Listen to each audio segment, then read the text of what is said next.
Good afternoon, everybody. It's the Cryptid Huntress. I'm Jessica Jones. Boy, do I have a fantastic show for us today. We're going to be talking about reptilians.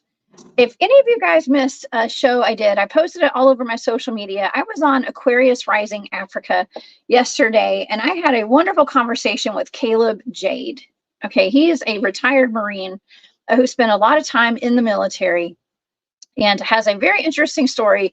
Our conversation inspired me to actually dig deep into this reptilian shadow government topic today. And I think that this can relate to where some of the missing people are going out of our national parks. And I think that we did discuss that a little bit yesterday, but I do have Dennis Carroll, Dr. Dennis Carroll and Barry Littleton, both in the studio today. We are going to really dig deep on this subject because it is super important. I think it's very important that we talk about this and inform the public on what we know and what our opinions are on it. Okay, not that my opinion matters, okay, but I think it's good for us to discuss it as a team, okay, and as a whole.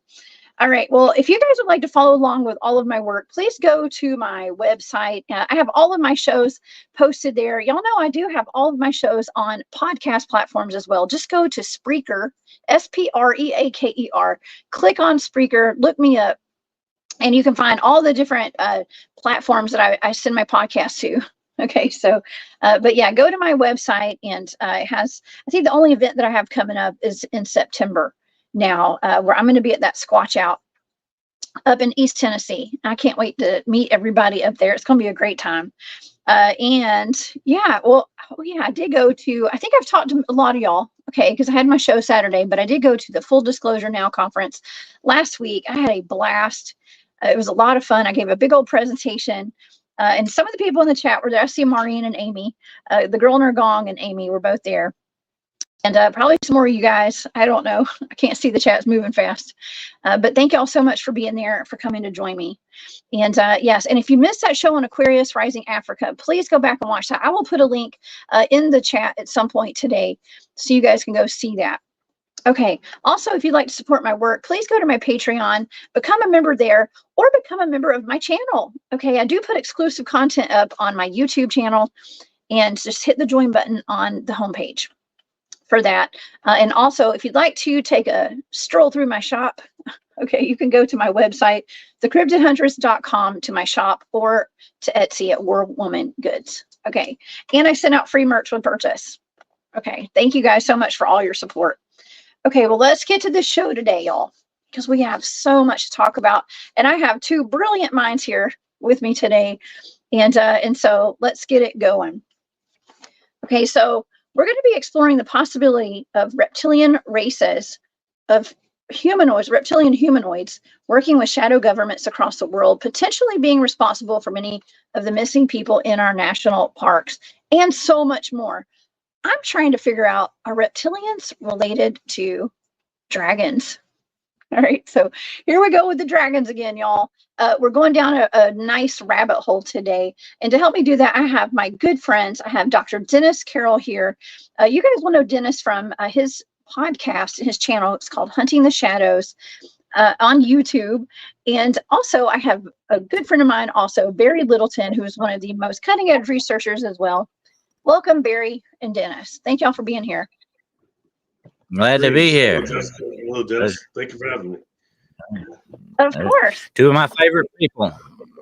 Oh, thank you. Y'all are my favorite people as well. Some of my favorites right here, all on one screen. Man, I'm loving it.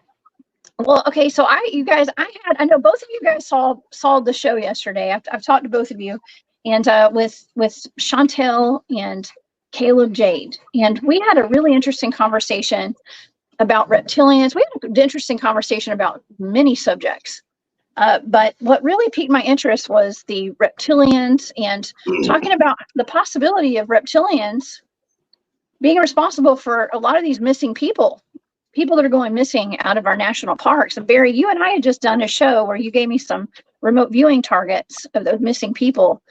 We did find that to me, it seems like they're being kidnapped, okay, being taken underground and experimented on and disposed of. That was the gist of that data. Okay, and so I thought it was interesting that you had given me that target.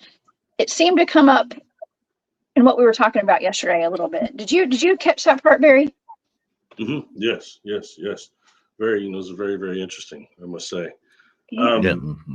I think that when looking at the data, though, taking into consideration that the beings that you described seeing to me weren't reptilians, you described seeing like one of those types of grays or an even working with this type of private military organization, that I might say has come up now in several regressions I've done with some people that are not even into the stuff that we're into right now. So there's valid, as my mother would say, my deceased mother, where there's smoke, there's fire.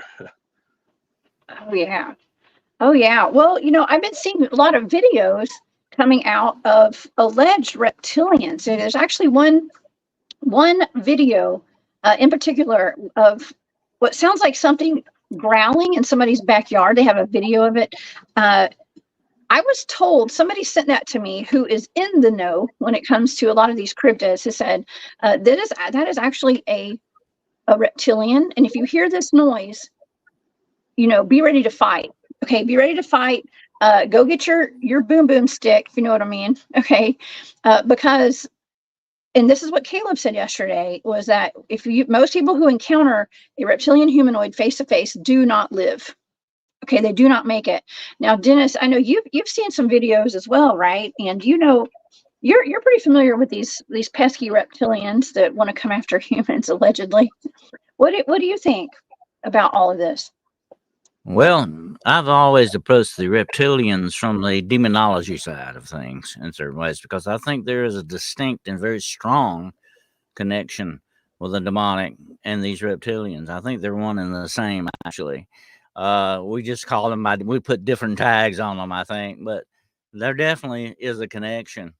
And I have heard a lot of stories, and I have been involved in some, shall I say, as a bystander in some exorcisms, and I have heard those same kind of growls actually come out of human throats, and it doesn't sound like something a human throat would produce in my book. And when I heard and saw some of these videos, especially that of the backyard thing, that was the one thing kind of triggered me. Hey, I've kind of heard that kind of sound before, kind of a thing about it. But yeah, I believe there's a distinct, and being deep into folklore like I am, there is a definite connection in folklore that tells us a lot about this too. The clues are there in folklore that point us to the what I call the demonic side of all this thing. And let me say one more thing about that. Reptilians, and I do believe without doubt they exist, are able to change their imagery at will. I call this demonic glamour, whatever name you want to tag it with. It's like a magic almost. They can change their imagery before the image that you truly see gets to your brain. Put it that way. That's the way the human eye and the brain work.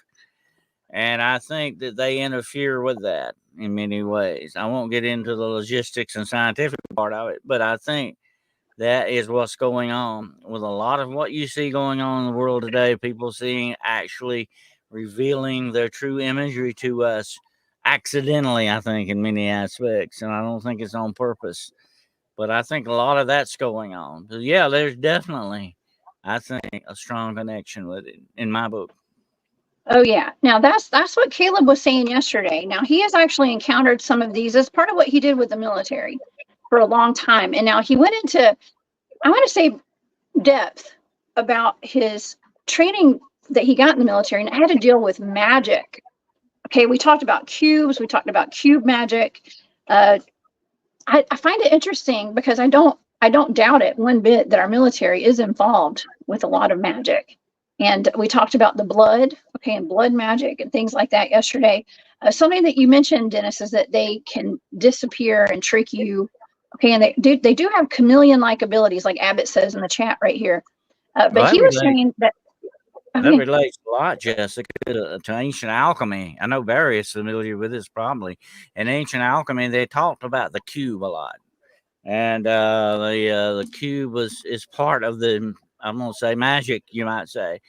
And I think it's the way they utilize what we call portals, whatever name you want to give it, how they change their molecular reality.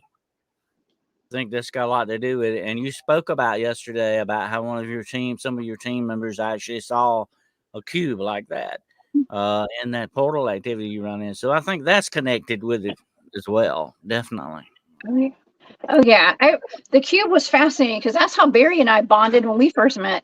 We're talking about cubes, and we started going into depth about cubes. What I found super duper interesting was that Caleb said that the cubes are actually orbs. The orbs are cubes. Okay, and we encounter a lot of different orbs. He said they're cubes, and just the magical aspect of it. It really blew my mind. Barry, what did you think about all that? You know, I think it comes to also when you deal with, like, as I was forced to accept, dealing with beings from a different universe as well as different dimensions as well. You have certain shapes, geometric shapes that allow you to transfer material or energy from one dimension or one universe to another. And one of them is the sphere, another is the cubicle, and another is the triangle, you know. And I think we also go into amorphous metals and things like that. But, you know, like, for example, one of those craft I've been on board had these glass egg things on every room in there. I've got illustrations of this. And it seemed that, that there was this mist in it and these different lights floating around. I thought were power sources, but they're actually entities. Okay. And what I was seeing was actually a cohesive path from one dimension to another that involved a shape that is valid in each. And the cube is going to be another one of those. So when he said that he could see that, you know, sometimes the orbs were also cubes, that makes sense too, you know, and how he was saying that some cubes can be craft also, same as orbs, you know, so we could, like, even human has ability with what we call the Merkabah to condense that into a spherical form for interstellar travel or interdimensional travel. What we see so much when we see those orbs, we see those faces in there. A lot of times people do. That takes us all in that quantum hologram thing. I'm not going to go into that stuff again, but I mean, it's very valid when science actually backs some of this stuff up. Another thing to think about too, all orbs are not round. I have actually seen some in cube-like looking form and even triangular type. So they're not all round, definitely not. And that tells you something. And I'll tell you, a lot of times, the orbs that I have encountered were definitely spiritual energy of some type. That's what I call it. And or wherever it comes from, whatever dimension or everything. And I think these dimensions, and when you look at them that way, are very close to where we're at. They're just one step, not even a step beyond where we're at. They're very close around us. But like I said earlier about how the human eye perceives things, that can be interfered with, you know, and we have to be careful about that, definitely. Okay, well, and that's really great that you bring that up, because he was saying that they can fool your mind into thinking that you can't see them. Okay, so it gets in your head. And Barry, you and I just did a fantastic remote viewing show last week about the Cryptid containment facility. And part of that, where I connected with what I believe was like a feline extraterrestrial. Hypnosis was part of that data. And it was, I was being warned not to get too close because they could hypnotize me. Okay. And so they could get into my head, and it's all about that mind control. And so that's part, and we've dealt with other cryptids that do that too. Like the sea serpent up in Antarctica, or down in Antarctica, the organism 46B type of creature, that thing, they could hypnotize you. And the Kushtaka. Anything that interferes, anything that connects with the human mind, you got to be very careful with it. I know Barry realizes, he knows that too. Definitely, you got to be very careful how you deal with something if it establishes a connection with your human mind. You know, I've been in the presence of beings, these non-humanoids, that are capable of actually projecting consciously through the optical nerves an entirely different environment. Like, we don't need the virtual reality scenario technology. They can do this consciously. And if you start dealing with lower beings that have that ability, it gets very, very dangerous when you can't decipher what is reality from dream-like interpretation when you're in the biofield of some of these beings. So that's very serious. I agree, Dennis, definitely. And That's why I've told a lot of people that, Barry. A lot of people, Jessica, Barry, that have said, "Oh, maybe Bigfoot reached out to me, or a dog man was reaching out." I said, it's not a good idea to make that connection with something like that, because you do not know what you're dealing with and what kind of power they may have behind them, and you could be overwhelmed mentally by these things. And you've got to be very, very careful. But since you both did that show, and I was telling Jessica about this earlier, I had a very strange dream right before you both ever did the show. Okay, I wasn't even thinking anything about containment places or anything, but I had the strangest, weird dream. And like I said before, it's kind of one of those dreams. I call it more like a vision kind of a thing, more than a dream. And I have flashes like that once in a while. I'm not psychic, but I do that once in a great while. I have that. And in this dream, I was deep, deep underground. And I can see it. I still see it good. It was so vivid in my mind's eye. I was deep underground, and I had actually been caught by the government being down there. Okay. And I was being escorted out by a woman agent. Okay. I remember seeing her very well. She had a uniform on. She was escorting me out, and I was looking down this tunnel. And this tunnel was like miles. It just looked like it did not have an end to it. And it was lit up, and the light, I remember the light was overhead and was like a bar of light all the way down this tunnel. Okay.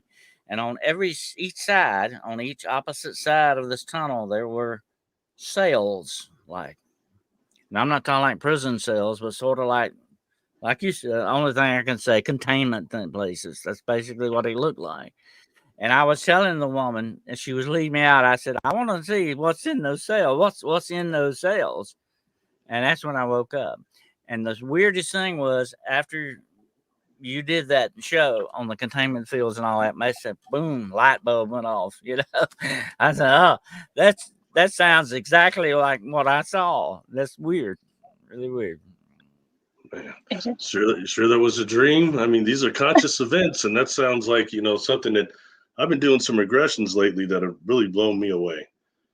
And some of them, I mean, that take it so far into like what you're talking about right there, and it turns out to be a very much a reality. It wasn't just a dream, that things are happening consciously. That it's very interesting, And most dreams, when you have a dream, they kind of go away. After you have your cup of coffee that morning, you can't remember. This is so vivid. It's still in my mind, so vivid.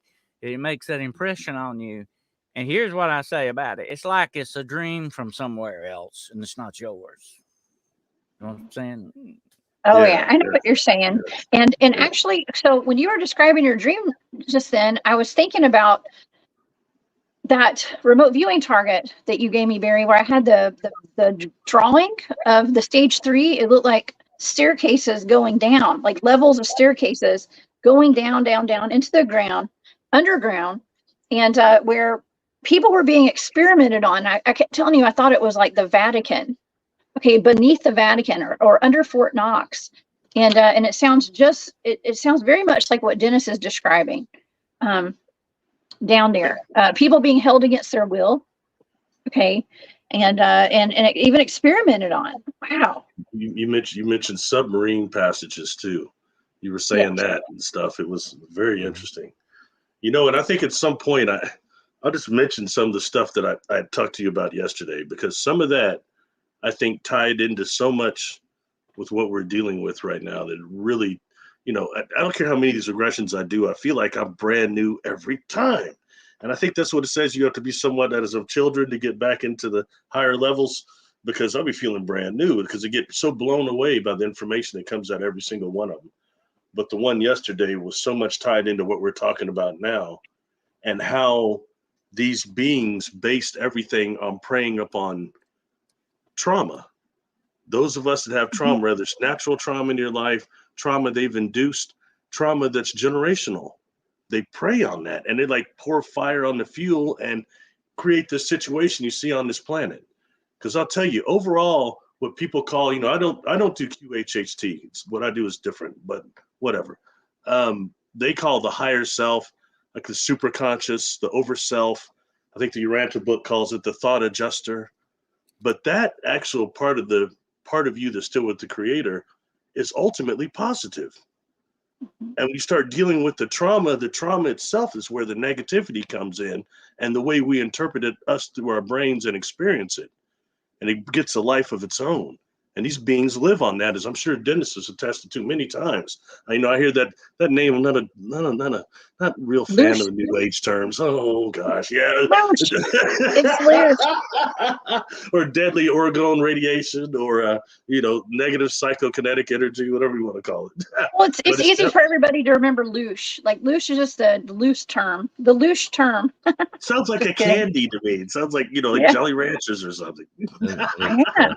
Well, it's what energy vampires thrive off of too. It's not just energy vampires. It's just energetic vampires, and that's exactly what we're being pumped full of fear and trauma all day, every day. If you turn on your television to cable news, you're going to see it, and it's part of life. That's how a lot of entities survive, is off of our good energy. It's the light, okay, and a lot of my research, Jessica and Barry, has led me to believe that without a doubt, these things are feeding off of us in 3 ways. And I think this is why a lot of people end up missing. I don't say it's the only reason, but I think it's a very viable source for this. But I think these things are feeding off us in 3 very distinct ways. One, I think they can eat us like animals. They definitely like our flesh. Another thing is the blood. That's the big connection there, whether it has fear in it, adrenaline in it, whatever the situation, they feed off of the blood. And the third one is that psychic energy, I call it, or I call it the life essence of the soul. That's what they are definitely feeding off of on that. And I think so. We are a big source of that for them. And matter of fact, tonight on Hunting the Shadows, I'm doing a show called The Atmosphere of Fear. That's what I'm going to be talking about tonight. And they have created this for it because they feed off of this negativity. That's what makes them stronger. That's how they get their power. That's their juice. That's the way they work. Whatever name you want to call it, the loosh or the negativity, whatever name you want to give it, that is what they're doing. Definitely, without a doubt. And that's how they feed off of us. And I think that's the big connection we've got to look at when you're dealing with reptilians. I agree. And it's not, they begin also as generating themselves as negative thought forms and influencing us with that. And it's people need to be most aware that many thoughts that we have are not our own, and they're external, a lot of them. Okay, and when you have these beings that can hack the human brain, so to speak, and if you've ever actually talked to somebody who's schizophrenic, really someone that hears voices, as many people do, and how the voices sound like they're yourself, and that's what it sounds like to them, and the things that the voices start telling them to hurt people, these horrible things, those are entities, and it's just being written off now. And I know this because I have a degree in psychology, because it's being written off as just as brain imbalances. But if you look for the baseline data, there's none. There's no test that can tell you what brain chemical is out of balance for what disorder in the DSM. That's just made up, behind certain concepts. And that's very serious when they don't acknowledge the spiritual part of that. We talk about these demonic forces, and it's right there in spiritual scriptures, but people don't want to acknowledge that right now. Oh no, there's not demons and stuff like that walking around. There's negative entities. That's not real. The heck it isn't. It's very real right now. And these people hear these voices. So voices is another way. And I've been influenced lately to talk about that. Okay, because I talk about all these other ways. That's Barry. I often call the demonic the 500-pound elephant in the room. A lot of people don't want to talk about it. It's there, but they don't want to acknowledge it. But it's a true thing. But when it comes to the demonic, you have to realize that sometimes you got to understand if you're dealing with a mental illness or if you're dealing with a demonic. But here's the sneaky thing that they do. Okay, the demonic uses mental instability and hides behind it, enhances it, amplifies it, and and also feeds off of it. That's the weird thing about it. And that's what makes these things so insidious. But the influence that that they put forth, which is what I'll be talking about tonight, this influence is all pervasive around us through our media, through different aspects of our society and our civilization.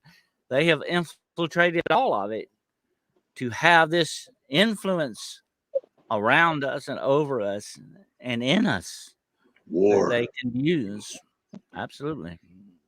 Yeah, that's terrifying. But I mean, maybe we should get all these doctors a pair of dicyanin dye goggles. What do you think?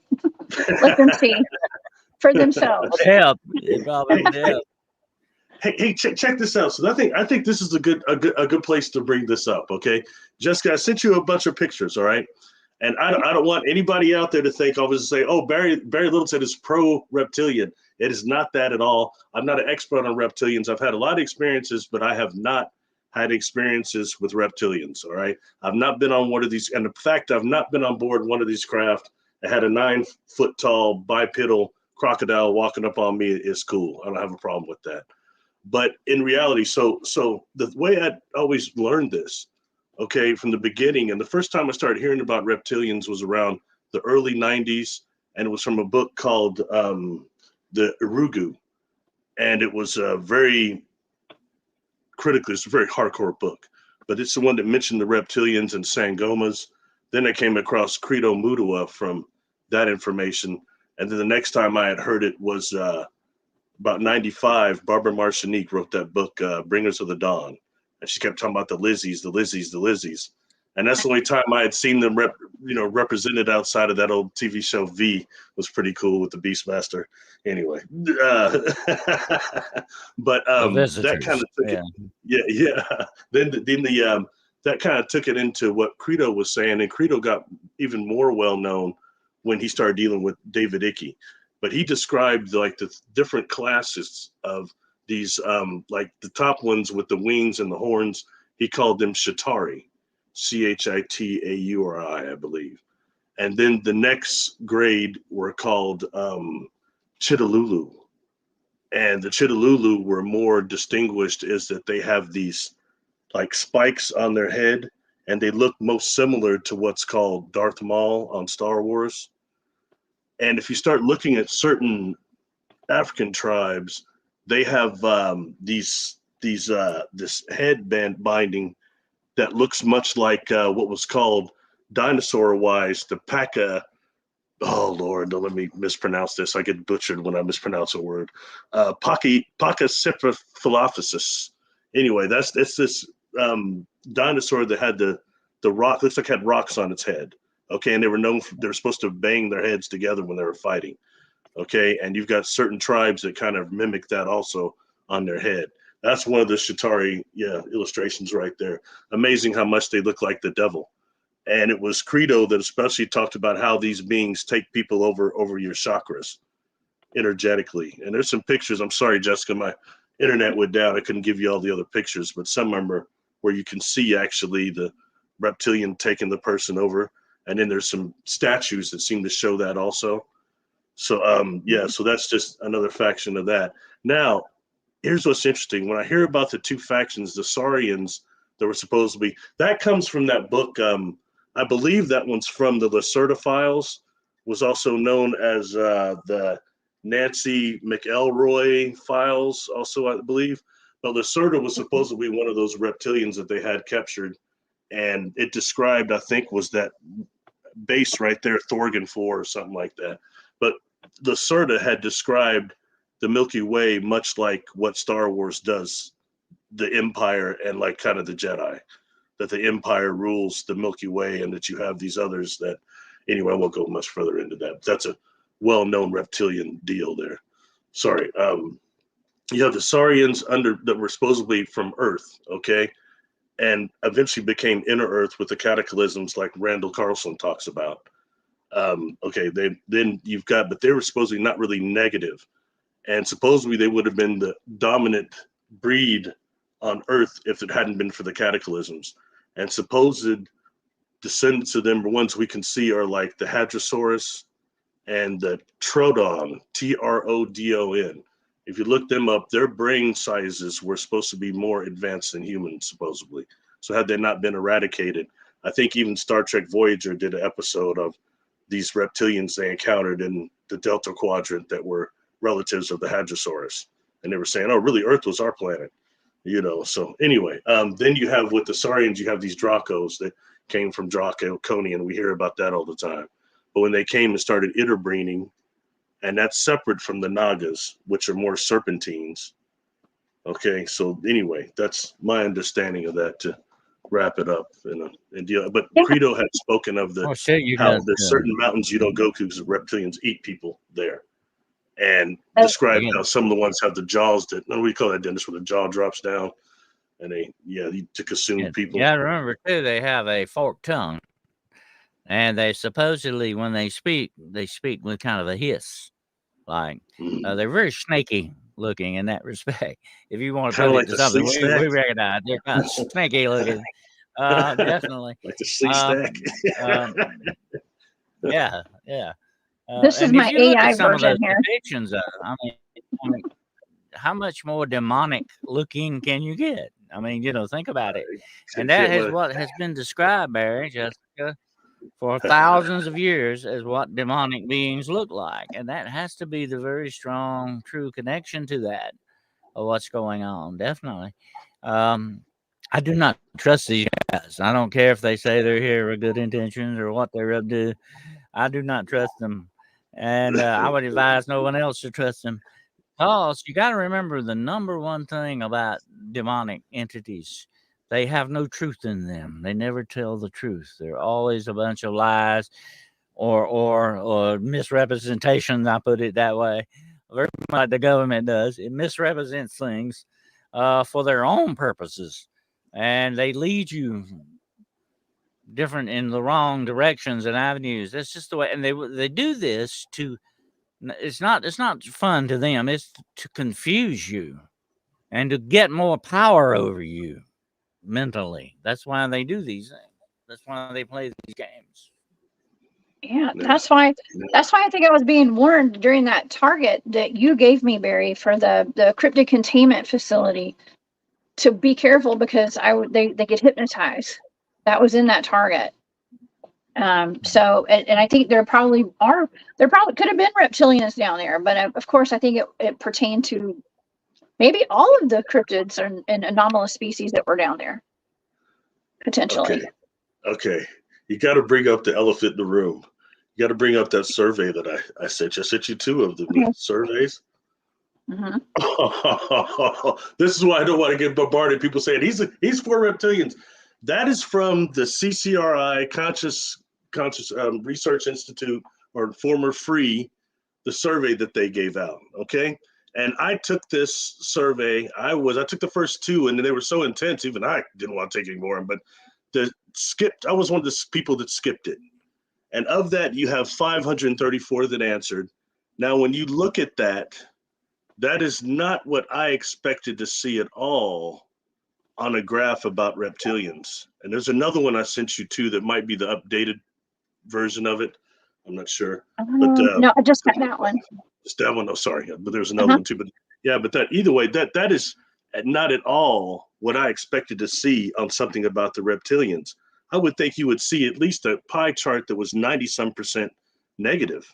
And so I asked Ray Hernandez did this. We talked quite frequently. We did. And I said, what's up with that? And he said, well, a lot of people that commented, not sure, they have to fill out, a paragraph or something, why, a few sentences.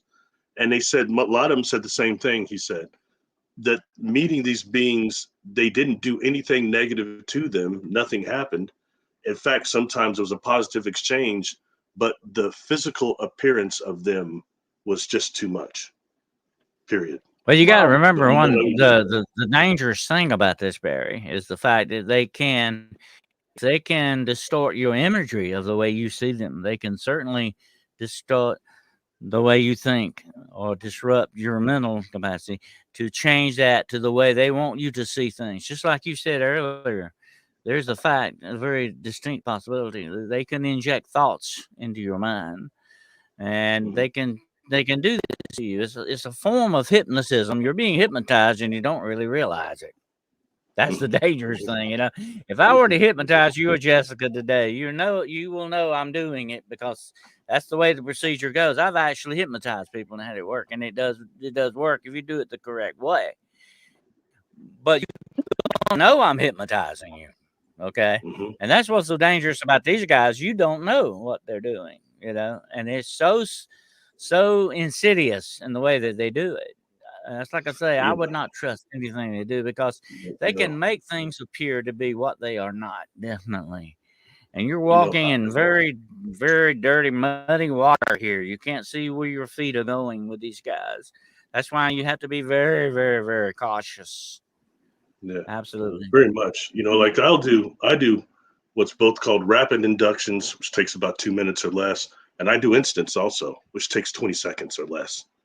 And honestly, you could do an instant on somebody and they wouldn't be aware of it unless they just kind of are able to snap themselves out of it. But you could be a sneaky, deceptive person and do that to people. You know what I mean? And that's kind of terrifying in a while. That's why I disapprove of stage hypnosis and party hypnosis, because you really get in there and start dealing with people's trauma. That's no party, you know, and that kind of negates the real true deal of it. You know, in regards to what Dennis was just saying, Jess, can you throw up that picture of the quote unquote whistleblower? Yes. That's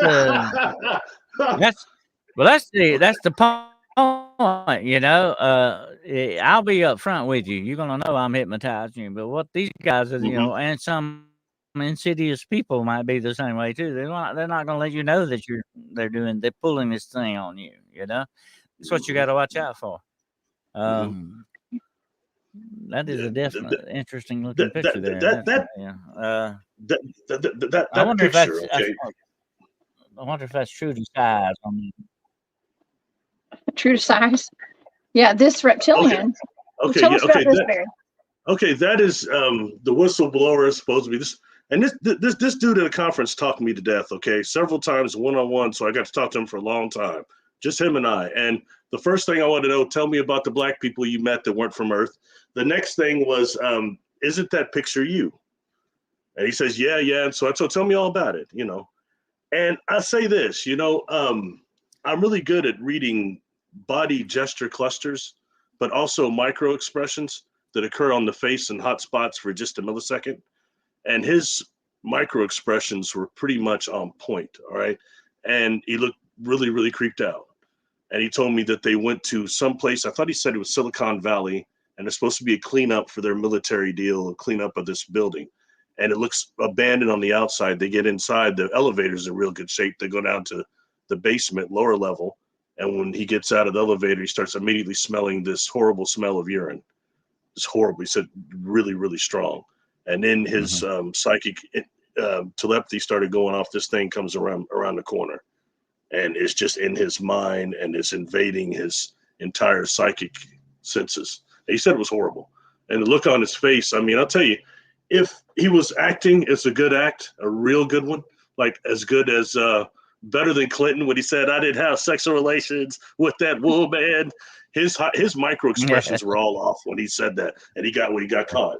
So this guy's were on. I think it's just worth talking about there. And he said he was taken there because he was able to telepathically communicate with many different species, and that's one they wanted him to work with and deal. That's kind of Barry, like we used to say. They're not sorry they got caught. I mean, they're sorry they got caught, not for what they did. That's the way that usually goes. But I was going to say something about size, since you had that picture up about the size. The thing about that is, when you go back into folklore, mythology, and all that, all the gods that are talked about, and I don't care whether they're Sumerian or Norse or whatever the situation is, they're all described as being gigantic or being big, very big individuals. And I think there's a reason for that, because that is very intimidating. If you're standing next to me and I'm trying to give you orders and I'm like 8 foot or 9 foot tall, I intimidate you. Okay, that's just the way that goes. But your size and my size, and I think that's another reason why they have that, and why you have that distinct connection between the reptilians and dragons, because a dragon is a very definite symbolic thing of power. And that's what they're out, and that's what the reptilians are all about. Power. Whether it's Oh yeah. intimidation or influence or whatever the situation is, look at that. That is a symbol of absolute power, whether it's good or bad power. Depends on your look at your outlook on it. But it is a power symbol. And Yeah. Yeah. definitely And there's a real we good got into connection. the conversation yesterday about reptilians being descended from dragons. Okay.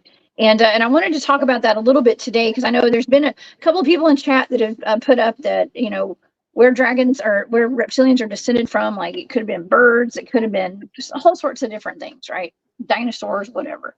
But he was saying they come from Well, let me dragons. ask And Barry this question right quick, Barry, and owe me out on it if I can remember correctly. Wasn't one of their insignias supposedly seen on the uniforms of these reptilians was a dragon insignia, wasn't it? Something like that. You Yes, remember I that? believe so. Yes, I do believe so. And then there was that, and I saw another one that is like a serpent that's around 7 stars. That's not supposed to be the Pleiades, but 7 reptilian civilizations. In fact, I do believe that's connected to the Lacerda files too. They show that symbol in there. But the one you're talking about too, I've seen that because it almost looks like it's a medical symbol, but it's different, right? Like more serpentine than the medical symbol, right?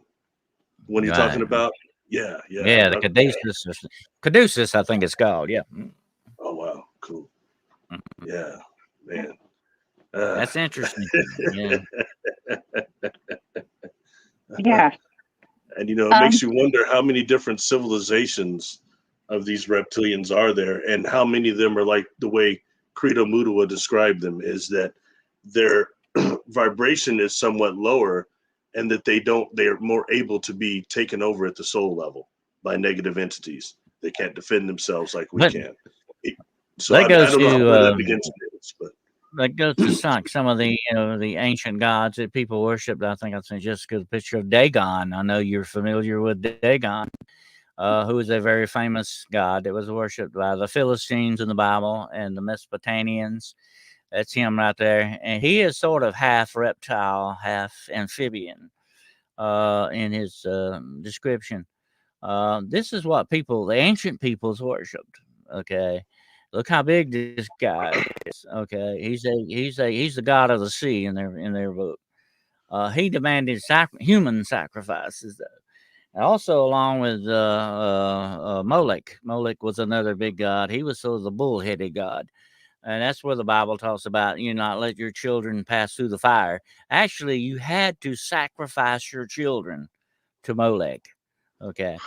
So you're looking at very powerful symbols of the dragon in some ways with this. Take a look at that. I mean, that looks very dragon looking to me. it does. It it looks a kind of lot like reminds this and reminds like me of the this. Gill Man. Kind of reminded me of the Gill Man, the monster from the Black Lagoon, a little bit. Oh yeah, Oh, yeah. it did. Might be his Yeah, that cousin. one. Gill Man. Yeah. It Yeah. does. Wow. And Wow. somebody did mention earlier in the chat, we're mentioning the mermaids. I think it was Jay Trueseeker. Okay. Had mentioned, don't forget about the mermaids. And we're talking about the Nagas, I think. But I Well, talked yeah, about the actually, mermaids yesterday too. Dagon mated with a dragon and had the mer people. That's where his children were the mer people, mermen and mer women. Yeah. Oh, wow. So You is know, this all something else that mythology looks like, or could this be real? I'm just saying. So well, when go you ahead, get, Barry. when you start really getting into the mermaid thing and the amount of people that see them, it's very interesting to me. And it's just kind of pushed to the side, and as always, like many things. Real quick, I just want to throw this out because it's just one of those stories that sticks with me, and I probably mentioned it before, but it's that story that Tom Powell had told me about the Sasquatch they went to go see on this tribe, with this Indian tribe, and that they said that there was an alpha male that was about 10 feet tall, but the tribe said they'd only seen the woman and the kid. And when this gentleman he was with, I think Steve Fredericks is maybe the guy's name, went to whatever the spot is and communicated telepathically with the female. And she said, "Oh, my husband's gone. The green ones took him to work." And work is gone, after work is done. We don't like the green ones much because they put us to work. And I look at Tom and I said, well, who the hell are green ones? And he's like, Paulettis would say, I guess they know each other. And David puts his book, so I guess they're cool. He says, my friend David would say it's the reptilians. He just wouldn't say that publicly. And I was kind of sat there, I started thinking about it. If we're dealing with a type 1 civilization back before, on this planet, and they were a part of it, what is a species that could possibly physically overpower Sasquatch, let alone with the aid of technology? But you come up to reptilian like the one we just saw when Dennis brought up the sizes, it kind of brings this into good food for thought, It does. It does. Well, when you have that mind control aspect too, I've been pretty vocal about when I talk about, and I don't talk about my experiences often, but I did have a couple of experiences with ETs, and I was put to sleep. Okay, let's just say I know of at least 3 different times where when I realized what I was looking at, I fell asleep. Okay, like they put me down somehow, and that happens quite often. So that's part of the mind control aspect. Okay, that's hypnotizing, right? It could, if they can overpower us, and I always like to say, well, that may be part of the reason that my team's trained in remote viewing, so that we can try to slowly learn how to combat that. Okay, or at least try to be on their level in some way. I'll tell you what, Jessica, anything that touches your mind, I don't care what it is, whether it's somebody else or reptilian, whatever the situation is, that's not good, because that's just like, have you ever been in conversation with somebody and they start touching you or putting a hand on your shoulder or something, and they it starts to bug you a little bit because they're invading your space here, and it is a form of intimidation too, by the way. You intimidate somebody by touching them. That's kind of getting power. And, psychic vampires supposedly work that way. By putting a hand on you, they can take some of your energy from you. But the situation is, when you touch somebody's mind, that is the ultimate invasion of privacy. That is I think, is worse than psychic rape in a way. You know what I'm saying? That's not good spiritually at all, for anything to touch your mind.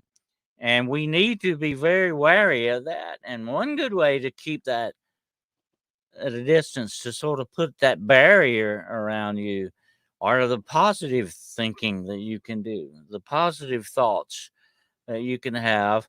And I'm talking about the peaceful thoughts within yourself that form a barrier against this kind of a thing. You need to watch out and be very wary of anything that touches your mind like that. Oh yeah. Yeah. Well, we're slowly learning, okay, brainstorming on how we can, because more people are experiencing these than I think we'd ever know. With some of the reptilians is what I'm referring to. And what we were discussing yesterday is that Caleb said that when the majority of people who experience a reptilian face to face do not live. Okay, they do not live. Like that sounds pretty dangerous. Okay. I don't know. I just gotta say that study disproves that. The data doesn't go with that. You've got out of Maybe 500 people, some people that ones survived it and said it wasn't even negative. I'm just saying that, yeah, some of it could be implanted memories, but there's something else going on that I think we're not being told the whole story. And that right there is just, I'm just saying what he said doesn't hold up against the data from CCRI. I'm sorry. I'm just throwing that out. I got to, all right. You're a data person, cut me some slack. Yeah. Well, I think what he was saying was that there are two types. Okay, 2 types that he knows of. The kind that are not going to eat you right off the bat. Okay, there's some good ones, right? Like you're saying. But then there's also the bad faction of them that will eat you, and they will hunt us. And that's what we talked about yesterday. You got to look at the fact, Jessica, that maybe they don't eat you because they want to use you for a different purpose later on. Some of them may be smarter than the other ones. You know what I'm saying? Your problem is you might run into one that's real hungry and didn't have lunch or something. You don't want to do that. Definitely. But there may be a reason, and like this information we're talking about, that we got to suspect it could be corrupt, because they may want you to believe this. You understand? We've got to We got to realize that as well. So you're, like I said, you're walking in some very unknown ground here. And as you have to be very, very cautious with it, because everything is not what it appears to be. And that's the way these guys work. And we got to remember that, whatever the situation. But I think they would let you go for a reason sometimes, but they want you to pass on erroneous information or use you whatever insidious way they want to do it. They will cut you back. It's like I've often said about Dogman and Werewolf, okay? The werewolf being a psychological killer is a supernatural thing. It was not going to turn you loose. It's going to destroy you. It's going to disseminate you, tear you to pieces. Dogman, on the other hand, might cut you a break and let you go. That's just what kind of a creature you're dealing with here. And you got to understand that may be the same way the reptilians are. They may be using you for certain purposes, you know. Dennis, do you believe there's a genetic connection between the Dogman and the werewolf? I think there may be a distinct connection of darkness between them. I do look at it this way. Here's what I'll say about Dogman. Okay, he's not really. Let's look at nature. He's not supposed to be here. You're looking at something that's a hybrid that even nature doesn't do. Have you ever seen nature hybrid between even a monkey and a man? You wouldn't have a monkey man, right? Okay, we don't have any of those as far as we know. You do not see nature hybriding with these things like that. To me, Dogman, I can look at Sasquatch being more natural, in order than Dogman. There's something not right about that, definitely. And I think there's a connection between that. And I think a lot of times, and I have to say this, I know people get mad at me for it, but I'm gonna say it anyway. I think a lot of times you're not seeing a Dogman, you're seeing a doggone werewolf out there. That's what's going on with that, And a lot of people do not realize they're not stopping to mean, oh, is that a werewolf or Dogman? Because there are very subtle signs between those, and you can really mix them up. And then in fright and horror at meeting something like that, you're not going to be rational a lot of times. Okay, I've always tried to train myself to remain rational in circumstances like that, but that's just being human. And like I said about the reptilians earlier, they're bigger, stronger, more muscular than you are. That's intimidating, no matter which way you look at it. And they've already got a foot up in the saddle on you, as John Wayne used to say. They got a foot up in the saddle on you. They've already got one over on you because they are intimidating you just merely by their size and appearance. They know that too. They understand that. And that's the way now, you can't just leave everybody hanging like that. What are the subtle differences, Dennis, between the werewolf and the Dogman? I think that's worth saying out loud, definitely. Well, really, the traditional werewolf runs on all fours. It looks like a big giant dire wolf of the Wahila that you've heard of, or the great white wolf of the north, as they call it. It looks like that, only it's more monstrous looking. It's a supernatural version of a wolf. That's basically what it is. The wolf man walks on two legs, like you and I do. He walks on, and he has some of the attributes of a man about him. Dogman, on the other hand, looks like a wolf on two hind legs, walking around. Okay, and that would be where I think a werewolf can stand on his hind legs when he wants to and walk like a man too. So how could you tell a big difference between the wolfman, the werewolf, and the Dogman? Okay, so you see there's subtle differences going on here. That, like I say, are you going to stop and say, well, now which one am I looking at here? Because if it's a werewolf, you're not going to walk away usually. I mean, you'd be incredibly lucky if you walk away from a werewolf, because the werewolf transforms into its being simply to murder and kill and maim. That's all it's about. It's taking revenge or whatever their true motive is. You're dealing with an animal that's really got a human brain. That's the dangerous aspect of it. Whereas in Dogman, I don't see him having a human brain because he's not human. Well, that's a good point. In that Well, that's a respect, good point there. Wow, that's heavy. Thank you. That's heavy. It's interesting you bring that up, Dennis, because I mean, as Jessica, as you know, my traumatizing TV show for werewolf when I was a kid was American Werewolf in London. The guy was the Dr. Pepper guy. He was dancing around one day, then all of a sudden he's woofing out in that movie. And John Landis talked about for a while how he was adamant on making that a werewolf on all fours. And I guess the industry took a problem with that because you had so much of Lon Chaney and the illustrations like that. Even the Howling, they were still on 2 feet, right? well, Everybody thinks Robert Picardo's a real werewolf now. Anyway. All right. Hey, how about this? Let's get back to reptilians, you guys, because I've got so much more to talk about. Is that cool? I forgot all about that. Yeah. No, I wanted to talk about the before we go, because we're about to hit an hour mark here. So I wanted to kind of we'll talk about werewolves and Dogman. Okay. Because I mean there may have some similarities here, especially with like the shape shifting too, right? Werewolves are shapeshifters, reptilians are shapeshifters. And something else that I talked about yesterday that I wanted to get you guys' opinions on are the ability for them to bend light. Okay, to bend light. Now, Barry, I'm sure you're pretty familiar with that, right? And that makes them invisible, right? And I think that, I don't know if all cryptids are able to tap into that or just reptilians. What do you think? Go ahead, Dennis. Or Dennis. Okay. Well, I think reptilians may have that ability if they can mess with your imagery and the way you perceive them, if they can hide behind a human face like we think they can do. And I think without a doubt, a lot of the reptilians are not underground bases right now. I know some of them probably are, but I think the biggest majority of them may be out here walking around with us, okay?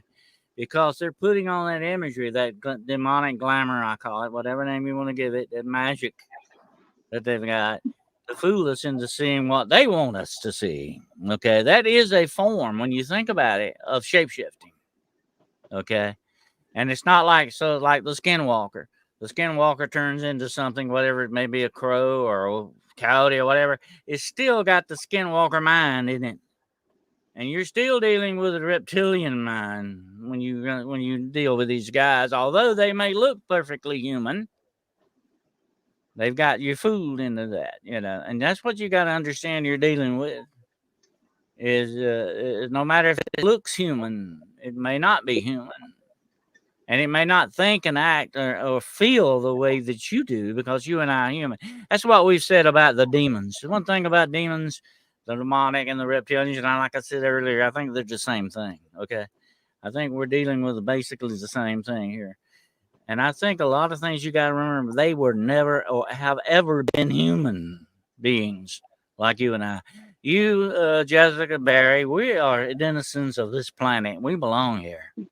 This is our mother planet that we live on. We are human beings, okay? No matter what religion we have or whatever, wherever we come from, we're still human beings. These things are not like us. They don't think like us. They don't feel like us because they have never been human. Although they may try to look like us, they still are not us. And that's what we got to remember. Yeah, because we always think in terms of like human terms, right? Human terms of what we're able to do. These things they're nothing like us, okay, because they're not human. That's the same with Sasquatch. Okay, it's not just reptilians. And that's why I had that conversation, I think it was with my friend Tony Green, who's one of my teammates, where he was talking about how these entities have to slow down for us to see them sometimes too, because they're vibrating on a different frequency than we're on. And for us to be able to see them, they have to slow down to our frequency. And that's what I've said a lot about the things. I'll say one more thing. A lot about these things here, even with ghost research and all this other stuff, these things are not on our time or vibrating, whatever way you want to say it. They're not in our time and space. What do you think, Barry? I think they're in another time and space sometimes. I agree. And like you mentioned earlier, it's right here with us. We're dealing with densities and vibration, and sometimes they intermingle. And that's why things like we were talking about voices earlier, that's why messing with those spirit boxes is dangerous. Some people say how they get possessed by the voices that were once in the boxes, start trying to get in them. You know, it's a very, very serious thing there. Regarding the reptilians and the light, I think for the bending of light described is almost more of a technology similar to, of course, the Predator movies. You know, but when dealing with something like Sasquatch and that type of slightly translucent hair with the green chlorophyll type in it is, I think, good for not just bending light, but absorbing it to a degree and camouflaging as well. You know, we've And you got these new know, things now, these new metamaterials the Army's been using for over a decade and something now, that's that's used to very actually true, make Barry. tanks and other things invisible. Don't Sorry, you listener. think? Don't you think that these things, they have their own sort of alchemy? They have their own blend of magic and science, technology, whatever you want to call it. And I think our government has tapped in with these guys because of that very thing. They have their own kind of an alchemy. They have their own magic, and then the technology that goes with it. It makes them so much more powerful. They could have things that can change their molecular structure. Okay, technological wise, absolutely, I agree with you. And these things may be doing it that way. I'm gonna say this, and I've talked about this before. There is, I think, a celestial mechanisms out there, or a celestial technology, or angelic technology, whatever name you want to put on it. I believe it exists, and it is at a higher, it is a spiritual type technology. It is a higher level than human technology in that respect. That's That might be what we're dealing with these guys. You know? yeah, that's what he was saying yesterday, Okay. was that it's a technology from God, basically, from source. Yeah. Go ahead, Barry. Oh, okay, chick, I'm just gonna throw this in here. I'll do it quick. Okay, so Okay. I did a regression. It was actually yesterday, and it really took me to the next level. All right, and this individual, we've done several of them together now. But they, in this one, they're somebody was taken out of school all the way up. But what happened to them when they're 11? They're dealing with something. They're taken to a place which is where, at first, it appears to be like just a green building, but inside is dark, and then actually it's to something else that's a larger compound. Like these 4 ships come down, okay? There's 3 in there with 4 other kids. There's 5 of them, all right? And these ships come down and open up, and the light comes on, and the groups of beings start walking out of each one of these ships. Like you're dealing with, 12 beings or more. And they're all different type of races, species. And what these children are doing are being used to communicate for these beings to an entity they're trying to summon. All of them. So this is like a Legion of Doom thing. And then my client is saying how 2 of the children will be murdered after the communication is done. And them and the other 3 will be whatever, and and then this is why I'm bringing this up, okay, is because I'm asking questions. This went hours long. I'm asking questions. Do you see reptilians? Do you see bird people? Do you see felines? I went through the whole gamut, all right? And they saw many, but some of them they weren't able to see clearly because of quote unquote the technology. And when you really understand the human brain takes pictures, all right? And it records things as pictures, and then our spirit accesses those pictures through the brain. All right. So this technology, people have the ability to zoom in when hypnotized really good. That's one of our gifts, our natural skills.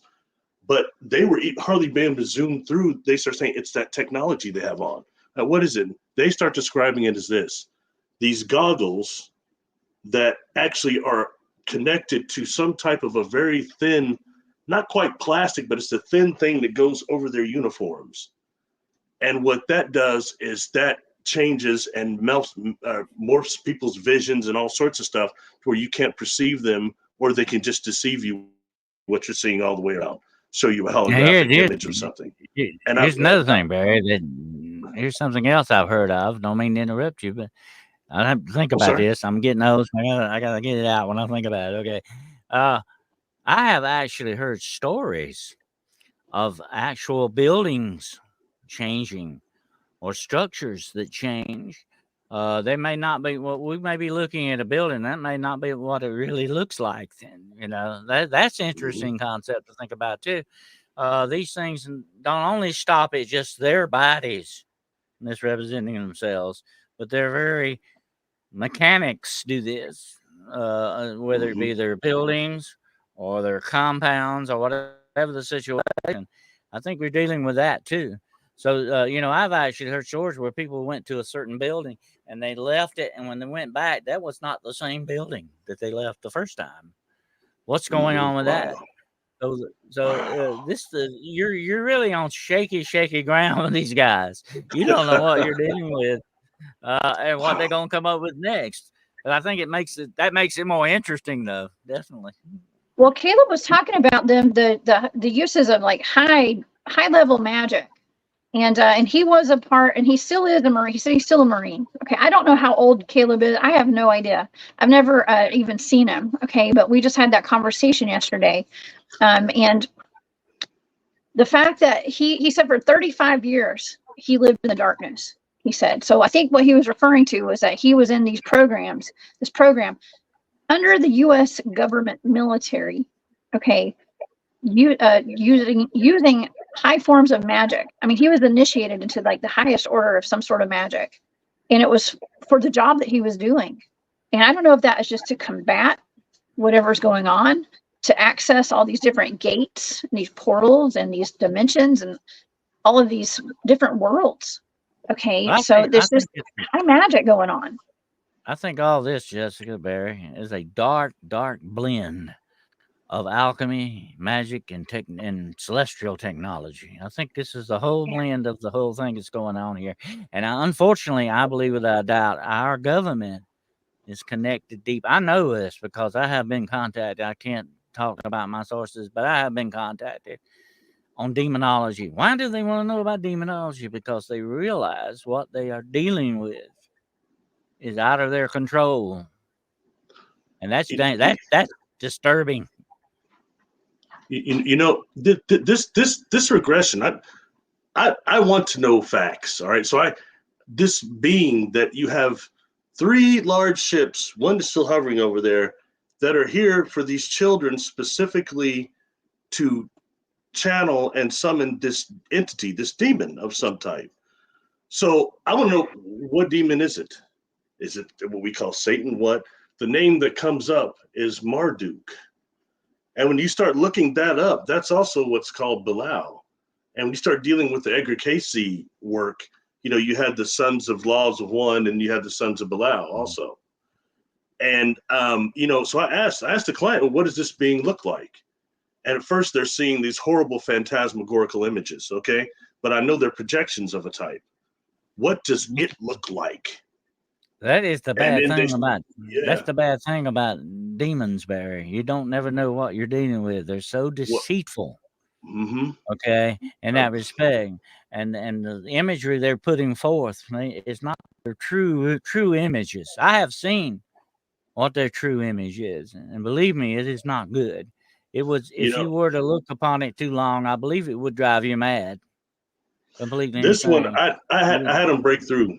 Those are phantasmagorical images that you can pierce. And what does the actual energy generating creature look like? Entity. And, you know, they start describing a creature of beauty. And I start asking, is it a light being? Because, you know, this is when you start coming to fallen angels. And then the client starts crying and says, no, not anymore. Because it fell the same way we can fall as when we're kids. We're really young and don't know any better. And then starts describing this being. So by then it had been darkened, but originally it's not what you would expect to see. You know what I mean? And in terms of, it's still one of these things they talk about, fallen angels. That's really what this thing was. But nonetheless, you know, it's horrible. Just the way they were used to summon this being, civilizations doing that. And what's interesting, because I asked, well, there feline people there? And the clients tell me yes, but they're not even looking this way. They're very embarrassed to be a part of this. You know, so you have civilizations that are retracting against that. I just think it's interesting food for thought, because it ties in this whole thing we've been talking about, this underground laboratories and this philosophical question on that, Barry. What is holiness? Holiness is simply It's not righteousness. No, that's a different thing altogether. Holiness is simply another way of saying a When I see manifestation the Crips, of just kidding. perfection. The manifestation of perfection. Okay. And if you fall out of that state of being, it corrupts you completely, changes you completely into something that's terrible. It changes you along a molecular structure scale that's astounding. It only changes your intellect as well. So if you're dealing with fallen angels, definitely, and I think that's what we're talking about here to a certain degree, and you have a hierarchy of these guys. It's well organized. Trust me, they are better organized than any military on this planet. Okay, think about that. It ought to be scary enough out there by itself. But these guys go full gambit. They have corrupted themselves so badly, have gone so far down the line. They have changed themselves spiritually beyond all repair of any kind. There's no redemption for them. They are completely lost. And those, if you run into a lost soul, and I've been in my time as law enforcement, I've run into some lost souls. Okay, when you run into these people who are completely given out to drugs, crime, or whatever the situation is, you're looking at lost souls. They are the absolute most dangerous human beings you will ever run into because they have nothing to lose. And that's the way it goes with the fallen angels. They understand they have absolutely nothing to lose because they are doomed. There, I think, is a passage in Dante where the guy says something to Satan about hell, and Satan says, I carry my hell with me wherever I go. They realize they are completely doomed. There's no redemption. They're never getting back. So they don't care what they do or how they do it. And that's what dangerous things you're dealing with in that respect. I think without a doubt, we have to realize that in order to our own survival. You understand? Well, it's kind of like going to jail or prison, and you get in there with somebody that is a lifer that's never getting out. What do? Really, somebody 3 times your size. You better be careful, you know. And it's a lot of the same arena that we're dealing with here. And it's because I was so curious during this, especially because going back to my following of remote viewing, Jessica, when Ed Dames did that show with Art Bell, this was back in the 90s, I believe, like maybe 98, 99. It was remote viewing Satan and Lucifer. And he had said something that what his team saw that's quite similar. I don't have a copy of it here. What that Uranta book says. And that Uranta book says about Lucifer that Lucifer is locked up on a prison planet. There are like 4 or 6 prison planets that are around these architectural spheres that are around Galactic Center. And he's locked up in one of those, and it's far away.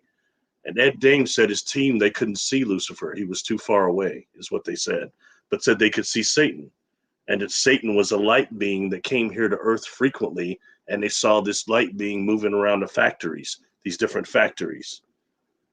So when this client is talking about this being that they're summoning up, I suspected that might be what it was, but it's what the word Marduk kept coming up. But anyway, I'm not exactly, unlike my friend Dennis here, I'm not very good with the demon stuff. I kind of just steer away from it, but well, that's fascinating. And we were just talking about the military being involved in the high magic and stuff, and I did want to also touch on the Satanism, okay? Because there's some people that are pretty high up in the Brotherhood of Satan, I guess. I'm not even sure what the title is. I don't know.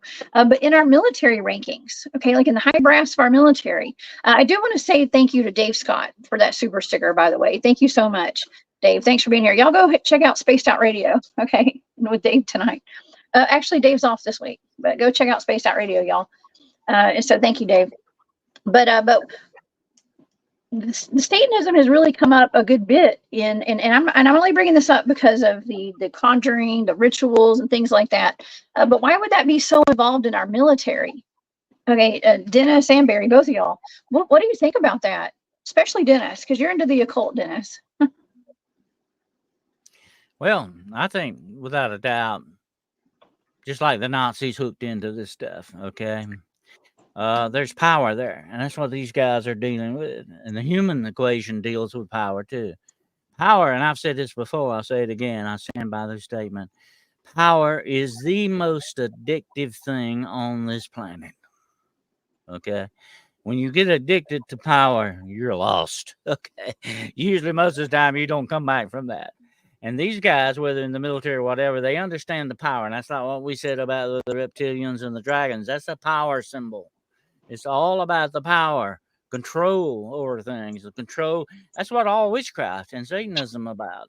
Is control over your environment, the things in your environment, the people in your environment, and all this stuff. It's an insidious, dark, negative thing that you're looking to go for. And without a doubt, people in power are entranced by this. And they say, oh, I get more power this way. I'm going to hook up with it, or I'll get these things done. And I think that these certain forces have infiltrated our government and our military and every aspect of our lives to the point where that undue influence over human individuals is very profound. And the fact is that they can control things, and they say, hey, hook up with us and we'll give you whatever you want.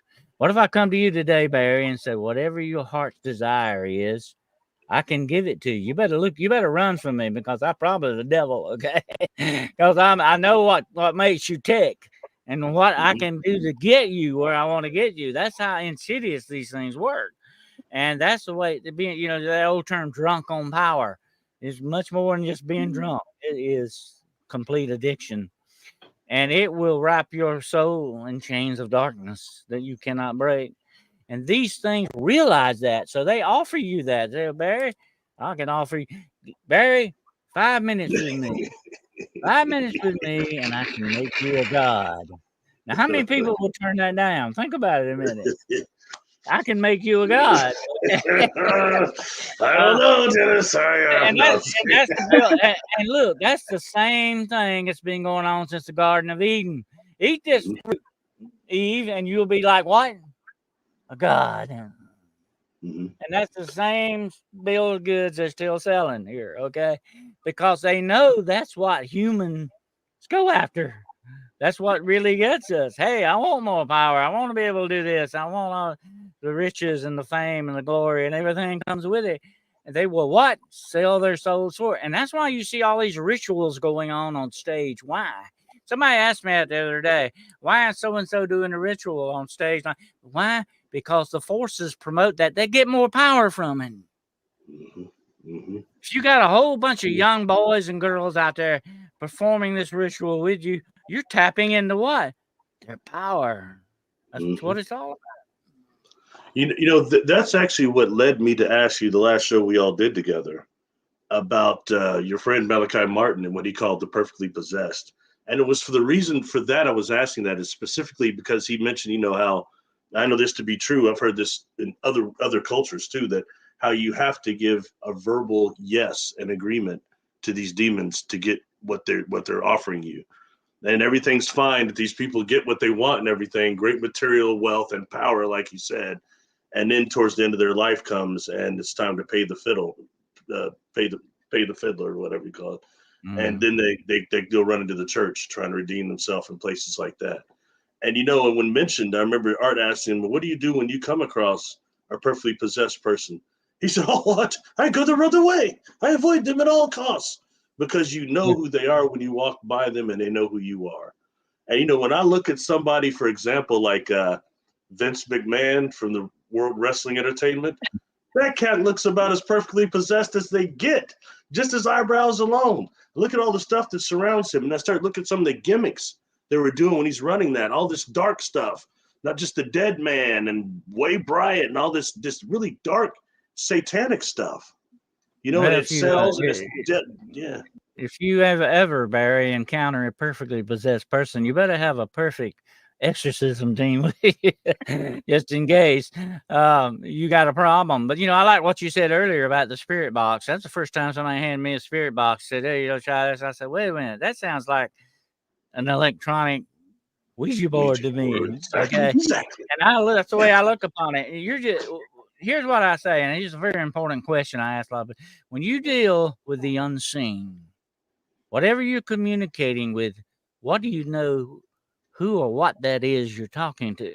You really don't. You don't know what's on the other side. That's like these people that hook up on the internet.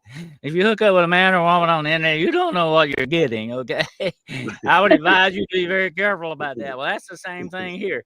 Spiritually speaking, you don't know who you're connecting up with here, okay? Most of the time, it ain't nobody good, you know? Demons Hey, are Jessica, catfishing. I got a question, Jessica. Hey, Okay. Since we got Dennis here, do you happen to have that picture I sent you earlier of the cannabinoid? Oh God, I can't say the word.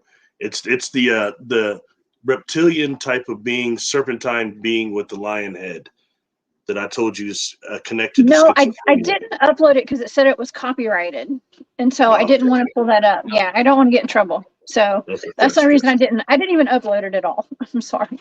Yeah, It just looks like a lion-headed worm, right, or something like that. Yeah, are you familiar with that one, Dennis? Let's see if I can. I've heard of that. I've heard of Here, that, and I'm very familiar by your description of it. It sounds very much like Astaroth. I'm not sure if that's really the thing or what it is, but anyway, they have all different names. So here's the thing about demons and their names: they're never going to tell you their names. They're not their real, true names, because then you would have power over them. You know, there's power in a name. I've talked about this before, and this is something for another show, another time. But there is power in your name, just like there's power in the words that you speak. You have a certain inherent power, and you know your destiny is directly connected to your name. You, Jessica Jones, were supposed to be Jessica Jones. Okay, that's just the way that goes. And you, Barry Littleton, supposed to be Barry Littleton. That is your connection to your true fate and destiny. Your name is closer to you than anything else. That's why I say we need to guard our reputations with a strong hand, because our reputations are us, you know, and that's the only thing that you and I, all of us, will be able to take out of this world in the end of our lives. It won't be the fancy cars, it won't be the mansions, it'll be our reputation, whether it's good or bad, that we take with us. As Shakespeare said, the good is often interred with our bones. And let me tell you, reputation goes on. Yeah. And let me. That's what gets attacked the most, Dennis, is your reputation, especially when you go online. You start being public about things like we're doing right now. Oh, yeah. The dark side wants to take you down by your reputation, so you got to stand in the light. And so I wanted to thank Maureen and Gus for that super sticker real quick. Thank y'all so much for that. I appreciate y'all. Okay. It's those reputations, though. You got to guard it. And stand in the truth. Yeah. Did that answer your question, Barry? Yeah. Okay, good. My question was about that being, though. Yeah. No, I figured out how it's spelled. It's CHNOUMIS. And the reason why I bring that up is because you have a lot of schizophrenics that have seen that being. In addition, they say it makes the voices worse, because normally the voices are invisible, but that has been seen sometimes. Just bring it up because it has the reptilian type of connections, it seems. So I was just curious. That's all. No big deal. More food for thought, you know, take us down the rabbit hole even deeper. Into demonic, nothing better than that. Oh my gosh. Well, you know, it's so wild how this is so connected, though, to the reptilian beings, the ones that want to hunt us.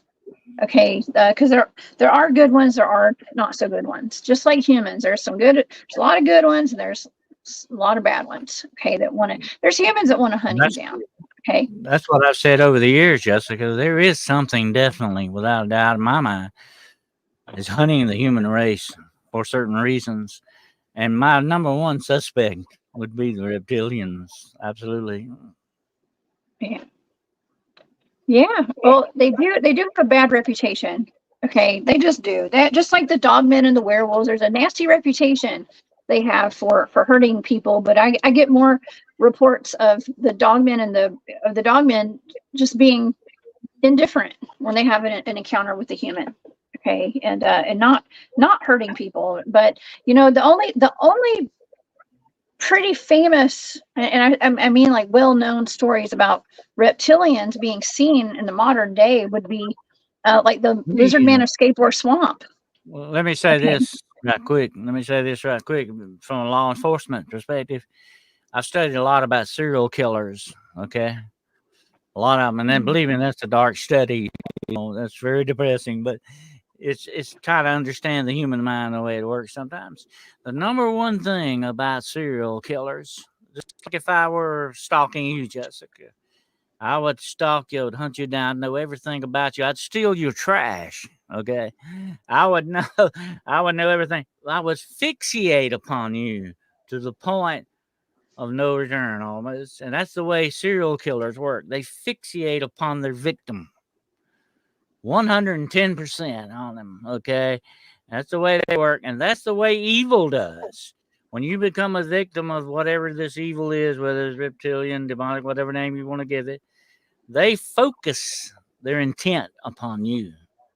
You're usually in bad trouble when that happens, because then they know you, they recognize you. In other words, I've said evil knows where I live. It's even got my phone number. Okay.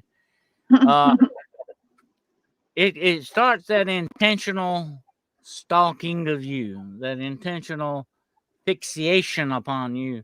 You're in bad trouble. And that's the way the reptilians, I think, work to a certain extent. They fixate upon you. It's like they don't notice you, and when they finally notice you, that's the way the demonic works, and why people don't want to talk about skinwalkers, because once you get their attention, they look at you a lot harder, and then they begin to see you for what you are. Then you are, hopefully, in their sights, to become for them your victim. You're a victim to them, you know, in that respect. And that's what you got to watch out for when you're dealing with these guys. You don't want to get their attention too much. I've often said many times over the years, you got to remember one important thing. When you look into the paranormal and the supernatural, you got to understand it may look back. That's the same with remote viewing too. You know, we get warned by a lot of people, you know, and I've had a lot of training in it, and I've been trained to deal with these things, but I don't talk about it on air. So people are always worried about, oh, you're going to get seen, they're going to see you, and they're going to come after you. Well, that depends. Okay. And I'm not going to get into that discussion today, but once something does recognize you, it's just like when I started doing my Bigfoot field research and I had an encounter with UFOs, potentially some ETs out in the field. I started waking up with ETs in my bedroom. Okay. So you get on their radar. I was going to say you get on their hit list. That's not the right, that sounds terrible though. I think you just get more on their radar, and you get on that frequency of it. And yeah, I've seen it in real life, 3D, three-dimensional right here with just humans. Once one person hones in on you and puts you on a hit list, everybody, you know, a lot of people jump in too. And so you got to be real aware of that. Okay. And learn how to protect yourself. That's like when they say on Star Wars, Star Trek, that's when you need to raise your shields. That's when you better raise your shields and get ready. Because once you get their attention and acknowledgement, you know, you got a target on your back. That's right. That's right. Unfortunately, that happens. Susan Kano, thank you for that super sticker. I appreciate that very much. This is a great community. We have a great community, a great crowd. Great chat today too, by the way. Everybody's rocking it out. Glad to see your audience is growing too. That's really cool, because I'm seeing, when I was watching your show with the English lady, I can't remember her name, I'm sorry. But yesterday, but I mean, a lot of people from your audience was in there too, along with hers. So that's real cool. Yeah. You know, congratulations. Oh yeah, that was Chantel from South Africa. Oh yeah. Aquarius rising. Yeah, we were rolling deep up in there yesterday. I was excited for everybody that watches the shows. That's usually in my chats. They were, like I said, they were rolling deep yesterday over on Aquarius Rising Africa. So that was fun. It's always good to see everybody there. Well, we're talking about some really important stuff, and that information yesterday on that show with Shanti and Caleb Jade was very important. And I actually went back and watched it yesterday afternoon after I got done with the show, and I started taking notes. I have like 13 pages of notes right here. I literally have 13 pages of notes from all the stuff we talked about, because I thought, man, we need to start. I'd really like to examine a lot of the stuff that he and I talked about yesterday further, and have people like both of you on to us really dig deep into some of these topics, because you've both done so much research on it, and I just think it makes for it's just good for, like I said, the research, but to answer some of these questions and to go down some of these rabbit holes, because we're not going to get disclosure from any kind of source that's, like government people or whoever. We can't look at anybody else but ourselves for some of these answers. What I found interesting about him was, because you already know I'm very leery of the whistleblowers. Okay, I just am.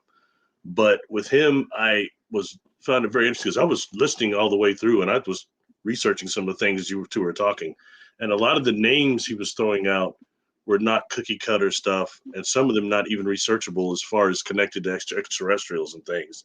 So I think that's really, really interesting and gives it more validity to me. That makes sense. So, I think that's because a lot of these things that's real private stuff as far as the government goes or military, we're not going to hear about it. So that's some things he was saying that, I think are worthy investigating further. Yes. Well, some of the stuff he talked about were things that I'd heard, but I didn't know enough about it to ever talk about it publicly or on air. Okay. Because I hear it second, third hand from people that I trust and I know. But for him to vocalize some of those things that I'd heard before, especially regarding the magic being used in our military, I was really excited for him to talk about that. And so that's part of why we're talking about it here today. Okay. So yeah. I'll tell you what impressed me about him so much was you could tell that he had been profoundly affected by this stuff. I've done a lot of interviews of people that have had these sightings and encounters and that over the years, and that's the one thing I look for, the effect that it has upon them. That tells you the whole story on something, whether it's really true or not, And I was telling somebody the other day, you wouldn't believe how many times people have tried to pull fake ones on me. And I could write a book about it. But anyway, you can tell when somebody's being genuinely honest about something in many ways. And you can tell if it emotionally affected them. And I can tell you this guy's been touched by the darkness without doubt. And it has affected him that way. Absolutely. Yeah. Well, like I was telling him yesterday, is that I trust people. I'm not going to say I trust people more because of this, but there's just something about people who have been in the darkness, okay, that have experienced the darkness, the deepest, darkest corners of this reality and other realities, and how they're able to shed light on it today because of it. I mean, I know I've been in some dark places in my life, and I wouldn't have the wisdom that I have. I wouldn't have the experience if I did not have the experience that I had.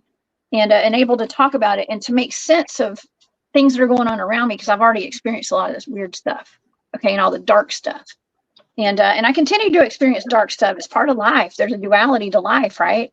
And for people who've only experienced the light and the good, it's I don't know. It seems genuine of people when they've experienced such darkness, they can talk about it. You know what I mean? Yeah. It's interesting what he brought up yesterday was something concerning blood, and he brought up GABA, and he misstated what it actually is. Actually, GABA is a neuroinhibitor. It can help people with sleep problems too. But it's a neuroinhibitor, though. Look it up. And that is in that way interesting when you want to talk about inducing sleep with people. Because like when I had recovered from my accident, I had to take GABA for a little bit just to help. I've had horrible sleeping problems long before I took catastrophic traumatic brain injuries. But after that, it was even worse. So I just started taking a little GABA starting to go to sleep. I had to lay off that stuff, man. It was making me like a zombie. You know what I mean? It's a natural deal for the most part. But I just found it interesting that he brought that up. You didn't hear about GABA much. Too much of a sediment like that would definitely affect you mentally. It can fog your brain up if you're not careful. Absolutely. Yeah. You want things, it's just like painkillers or whatever things. You want them to do what they need to do, but you don't want the after effects to be debilitating for you. Absolutely. I've found that out to be true in many ways. But he mentioned something else about kobold, which was interesting. Yeah, that is another show for another time. But that kind of That ties was in interesting. with That the was fountain of interesting. youth kind of thing there. That's an interesting subject as well. Well, isn't there Cobalt cobalt also that metal that was mined in Africa somewhere? is When you this start it's dealing with blue. some of the Yeah, Terminator series, they start but it talking was about how the different. Terminators are made of cobalt. Yeah, but it's a different word. It's not cobalt. It was kobold. It was Well, it's Oh, Kobold, I think. COBALD with a hold on. How do D you on spell the it end. again? Hold on. How do you spell it again? Yes. Yeah. C-O, sorry, what? I believe it's KOB OLD. OLD, kobold. Yeah. I have it in my Cool. notes right here. Hold on, it's on page 11 or That's what's 12. cool about that. He, a bunch of KOBOLD. words I've Well, not it's heard that supposed guy to be, throw out. according to legend, that's supposed to be sort of like a waterfall of things. It's a sort of like a liquid. I want to say sort of like a liquid mineral in a way. That's what it's supposed to be like, and it was a rejuvenating thing. In other words, if you were to take a shower in this, you would live forever or something like that. I mean, that's the legend about it, or things that talk about it. Yeah, where's that? No, just kidding. Give you Highlander Another way to get syndrome. immortality. Yeah, definitely. You know But that, yeah. Barry, you would like the book I'm writing now called The God Game, and it is about the pursuit of mankind's pursuit of immortality in all the wrong ways. But if you had a waterfall of cobalt, supposedly you could step in it or immerse yourself or bathe in it.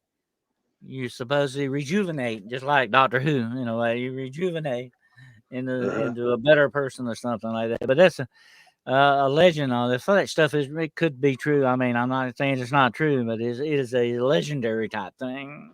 Like almost the ultimate elixir, huh? Mm-hmm. You know, I got to tell you real quick, even though it's weird, but I was talking to somebody earlier. You know, when I was a kid and Tom Baker regenerated into Peter Davidson, that was one of the most traumatizing things I've ever seen on television in my entire life. That's what you know that, Dennis. I didn't understand the regeneration process. Oh. I've got the Tom Baker scarf, by the way, and believe me, it is very long. I don't know how you wore that thing around. Oh, that's cool. Yeah, people in the chat were wondering what a kobold is. Those are little people, and it's like the umbrella term for all the different little people, from trolls and I think he said dwarves are not included, because he did say that. He said, but it's like little people, elves, things like that. Okay, so just and like again, Cinerot people we've talked about. Yeah, Mm-hmm. yeah, the magic of the kobold. Kobold actually derives from the elves. Actually, I think is the name for the elves that were in Iceland, I believe, if I'm not mistaken. But also, though, that they talk about that their magic was in liquid form, was like a mineral, and supposedly that was what some of the alchemists were looking for. That's where you get the philosopher's stone kind of thing. If you could get a piece of kobold, you got a piece of their magic, you could live forever. Supposedly. I'm always picking up quartz rocks every time I'm doing investigations for Bigfoot and stuff. I must inherently think that this got some kind of magic in it or something, I guess. That's why I pick those up. Probably. We have a question in the chat. Justin's asking, so are reptilians extraterrestrial or cryptoterrestrial? They would go as both, because you have the extraterrestrial faction would be the Draconians, as where the cryptoterrestrials would be the Saurians are already here from Earth, but supposedly the Draconians come here and interacted and bred with the Saurians and created these other species and things. So they would kind of be both. But the ones that are cryptoterrestrials are those that different species that live here on Earth with us and use especially the UFO phenomenon and extraterrestrial space phenomenon to trick us so they can stay right here on our sphere with us. And we see many UFOs and things we see that are related to their civilization opposed to just man-made. So that's kind of where that goes. Good question. Okay, that's a good question. I was wondering too, actually, because I figured it was both, because we have so many like subterranean reptilians that we hear about. I mean, actually, as a matter of fact, Dennis, you and I did a show a while back on the lizard people tunnels under Los Angeles. And I have a newspaper article here. I do believe, is this it? Find miles of tunnels. Okay. There were miles of tunnels found underneath Los Angeles. Okay, a while back, by a guy who was doing some surveying of the land underneath LA, and they said that lizard people live down there. Now, do we want to call them they could have been like ant people, like humans actually, that had to go underground for some reason, okay, for some kind of cataclysmic event that happened. Or could they have been actual lizard people, okay, like reptilians? I don't know. That's an interesting question, though, right? I don't know. I can't remember what the data said, but my brother was watching the show you did over that. He lived in LA for a long time. I mean, he got a kick out of it. Yeah. I mean, we hear about, we got all these shifting reptilians out of Hollywood, right? So he's laughing. It makes sense. I said, well, heck, bro, did you go down there? He said, hell no, I never went down there. I said, well, you don't know what's down there then. You can't laugh. I've actually got a fellow I'm trying to line up for a show in the future who was actually involved in Hollywood. And he has, I think, been a bodyguard and in law enforcement out there. He says he has some very interesting stories to tell along those same lines. So I'm trying to get him lined up for an interesting show on that. But yeah, there's that underground connection again. And we keep running into that time after time after you run into it with the Fae.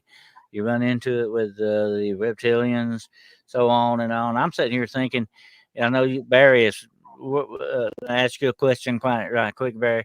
When you were a little kid, where was hell? Where did they tell you hell was?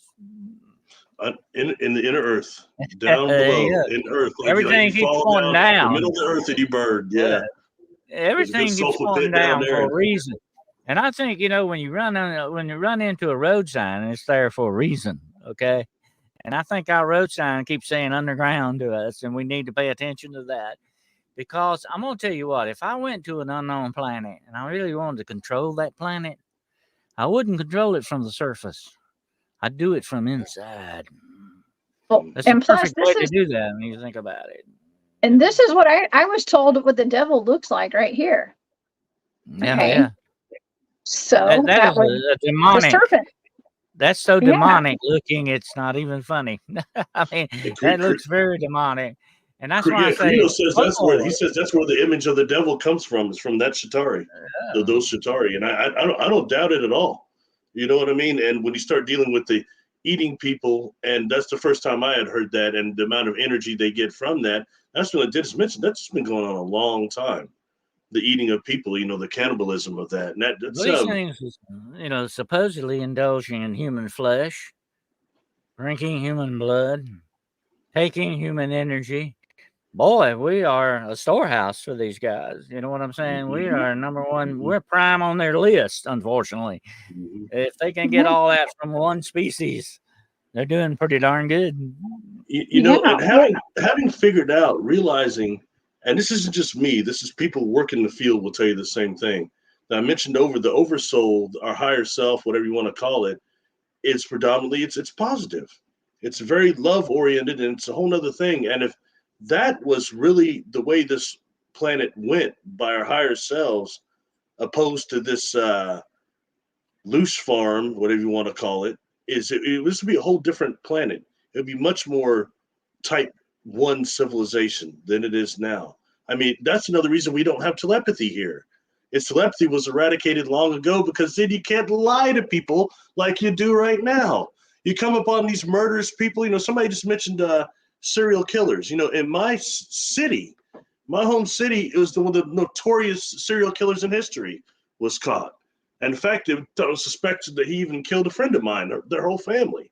So anyway, the more they promote this hatred, and whether it be along demographical or racial or social or political lines, whatever the situation, the more they can promote this hatred and turn us against each other, Barry, that is better for them. It's better for them. See? when listen to what those serial killers, a lot of them say. First of all, half of them don't remember when they do half of the crimes. The others say, well, the voices helped me do it. They orchestrated the whole things. The voices, see, that's real serious, but no, that's just brain imbalances. No, it's not. It's demonic entities that are pushing us constantly because half of our thoughts are not our own, and we think they are, especially if you get one of these tricksters like Dennis is talking about, that they mask themselves with our own voice. So we think it's our own internal dialogue, but it isn't. That's why in the practice of some meditations, it's really important to shut off your internal dialogue so you become multidimensional. Sorry, go ahead. Along those same lines, I have actually had a demonic experience where, without a doubt in my mind, they read my mind. Okay. I know they can touch your mind and they can understand what's in your mind. I think they're so super, super, super duper sensitive. They can pick up on things too, emotionally. That's why I say you have to really guard your emotions, okay? Because they can pick up on those emotions and use that against you. I know without a doubt they read my mind. They read the thought that I had because it affected them. You know what I'm saying? You see that cause and effect thing going on here, okay? And I know it affected him. It got him off of me. He was attacking me, and it stopped him from attacking me. I know it worked, and I didn't say a thing, and not a word came out of my mouth, but it was in my mind. And then the voices, they read your mind, they get in your mind, and what do? They pull up something that happened to you 30 years ago, Dennis. Hey, Dennis, you remember when you were the officer, you shot that guy, and he was a good guy. You shouldn't have did that. You know what I mean? That's in your mind going, oh, you know what I mean? And they just fuel that fire and bring up things that we've done, horrible things, just keep us emitting that negative emotion all the time. Let me ask a question. Now, I'm not a religious man, so I can't answer this, but, well, to a degree. But why is it that the voices have such a problem with what in the Bible is called, is it Psalms 15 or Psalms 12? The Lord is my shepherd, I will not want, that whole thing. Why do the voices go absolutely berserk when people start chanting earlier, Good question. There is especially there that is Psalms. Power in words. Okay. The words of God have a very distinct power to them because I've seen them work. It wasn't what I was doing. Atonement. It's what that did. There is a power there. Okay. And they don't like that. I have actually run into demons that only want to speak in Latin. Okay. Really? Because that's just the way they work. That's the way their minds work. Okay. But they do that to throw you off. They do a lot of these little tricks. It's all a superficial theatrical kind of a thing that they're doing. You got to cut through that first to understand what you're dealing with. But there is power in words, especially in words that speak truth. They hate that. They are enemy. You got to remember, these guys are enemies of truth and light and everything good that you like. Okay, everything. Love, they hate love. Good. They can't stand that. It's like acid to them. It burns them. Yeah. Kryptonite to Superman. It is. So they'll start telling people that schizophrenic especially. They'll tell them, oh, don't be reading that Bible. Don't study any spiritual stuff. Don't think about God. God doesn't exist. Give it up. You know what I mean? With negative thoughts, and that just goes on, and that's really the fire that fuels a lot of our wars and a lot of things here. It's terrifying, Well, see, that power in the words of the script, especially the scriptural type, has power too. It's ancient power. Don't you understand? It's been put there because this is what was spoken, and it takes on a life of its own. And what I said to that demonic entity that was attacking me in my mind, I simply quoted a Bible verse. It was coming up my leg. It was coming up to my chest. I was getting where I couldn't breathe. Okay. And it was like having a heart attack.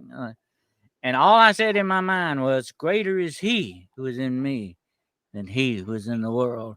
And as soon as I thought that, it began to roll off of me like water off a duck's back. Okay. I knew immediately it wasn't what I done.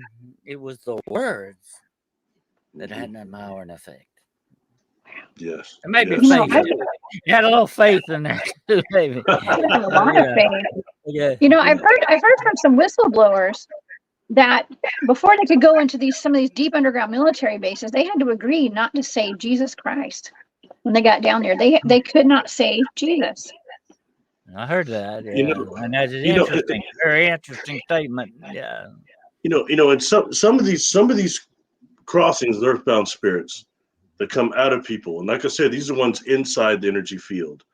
I've had some tell me before, well, the others told me you were bad, and the others told me to hurt people, or I would pay.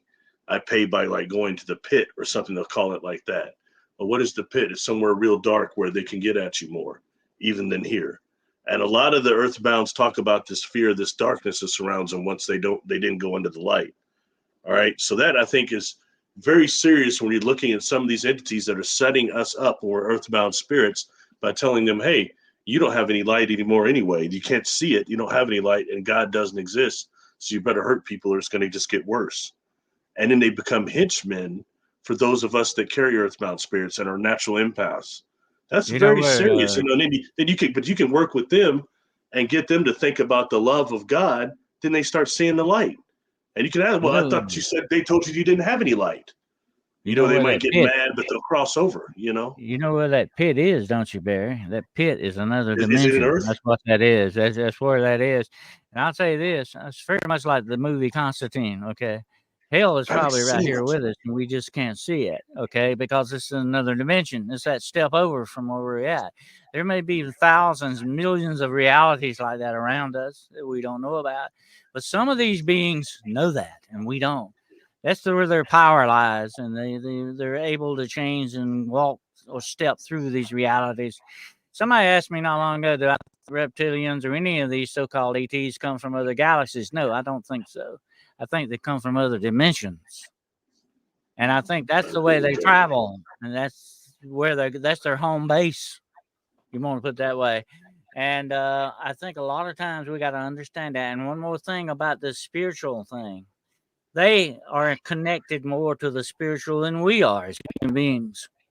Because unfortunately, as humans, we disregard the spiritual aspects of this world. They don't. Science will tell you right now, real true science is, there's no such thing as a spirit. It does not exist. But we know otherwise. You and me and Jessica, we've dealt with these things. We understand. We know that it exists, and it is another thing apart from what we are. But we got to also remember that demonic spirits can imprison even human spirits. I've seen evidence of this. If you die possessed by these things, then they still have you in their power to a certain extent. And therefore, if you encounter a human spirit, you better be careful. You don't know whether they're under the control of something else. And they're not free spirits. I call them free spirits. Free spirits would probably be okay. And Dennis, there are those that are such horrible people in life, then they die and they become something worse. Mm-hmm. And then they don't leave the location they were at or their house or whatever, but they become something worse. And you get in that house, you don't know if you're dealing with either an earthbound, a ghost, or a demon. The first time I encountered one of them at 7 years old, this thing tried to snuff me out. But now as I'm older, I know it was trying to join with me, and I was protected enough that it couldn't. So it tried to assault me, pushing me out of the house. You know what I mean? Which no offense, but it was quite effective. But it doesn't take much to jump on a 7-year-old kid. You know what I mean? Especially if you were some sort of molester or something in your human form. And I think that's another thing that we have going on here. And, I had posted a post about 2 weeks ago that I regret, God knows. And it was, what if you cross over and you get to the more heavenly realms and you see souls that you think shouldn't be there, that were murderous humans in life. They killed people that are horrible, and you see them on the other side. Barry, if we could open our spiritual eyes and see what was truly there, we would probably be astounded. But it's not meant for us right now to see that. On this level, on this plane of existence, there's certain rules here. Okay. I guess that's the way you want to put it. There's some things we're not supposed to see yet. But one day, as the Bible says, you see now through a mirror darkly, and one day you will see all things as they truly are. That's when you will be enlightened spiritually to that highest extent of existence. That's what you got to look for. To me, Yes, that sir. is a day worth looking forward to when you obtain that level of consciousness, spiritual consciousness, I guess you would call it. Hey, thank you to S. Yorba. Thank you. That's really cool. That's as long as I've been out. You've been with me since the beginning. Then, when I first started doing videos, I was probably still moving around, or you can only see about that much of my face. So, thank you for sticking with me. I appreciate that. It's been a good row. I just came to my end of my YouTube filming videos. Still have some to release, but I won't be making any more. So, it's been a traumatizing, emotional time for me. Thank you for being a follower. I appreciate it. Well, you know, Barry, things that happen to us in life, Barry, Jessica, they can scar us. I'm not talking about knife cuts or bullet wounds. I'm talking about psychic like scars that scar our soul. And it can be things like being molested or being treated certain ways or being hurt by certain people, whatever the situation is. We have to remember those scars are there and we need to recognize them for what they are. But that is the past, you know, and there comes a point where we have to move on beyond that. But we got to always remember the scars will always be with us, and we need to recognize that. But sometimes scars heal over, and they're not quite as bad as they once were. But anything that bruises us spiritually like that, whatever it may be, spiritual or physical, whatever it may be that bruises us spiritually, we have to try to heal that with a peace of mind that we need in our bodies and our minds and our spirits to do, and try to heal those scars and go move on. We have to move on. We many times we want to dwell too much and study and play with our scars too much when we don't need to do that. We don't need to do that. We need to move. That's like, I've seen work with different therapists throughout my professional career. And it was, towards the end, I started taking into something that's called MEM, which is MACE emotional method, energy work. And it really is a different type of therapy in terms of you don't have to even know what has happened to the client. They don't have to go back and drudge it all up and live it again. As to what you're aware that actually, the mind, as I said earlier, it takes pictures of things. And you can actually make a picture that is a list of these negative identity, as it's called, when we actually encounter a trauma and you make a decision during the time of trauma that you actually becomes a negative identity. And what happens is the consciousness comes and suppresses that and part of the trauma and puts it deep. And then we start acting towards that, and it drives our lives in ways we don't understand. And when you do something like MEM, it allows you to put the picture of this together, which is the negative identity itself. And then immediately it starts dissipating by the higher self. That's the natural course of things. You have to find the wire that does that. So that's what really needs to happen. Instead of taking schizophrenics and talking about all these drugs and doping them up. Now, sometimes that's needed because the doping or the drugs will, make it to where the voices aren't as loud. But then you need to get to the spiritual part needs to be addressed. And that's something that psychology and psychiatry isn't doing right now. Just food for thought I'm throwing out there for people. It's good to confront what, the thing is, but then you have to, deal with it and move on from it. Do not let it have power over you. That's the main thing.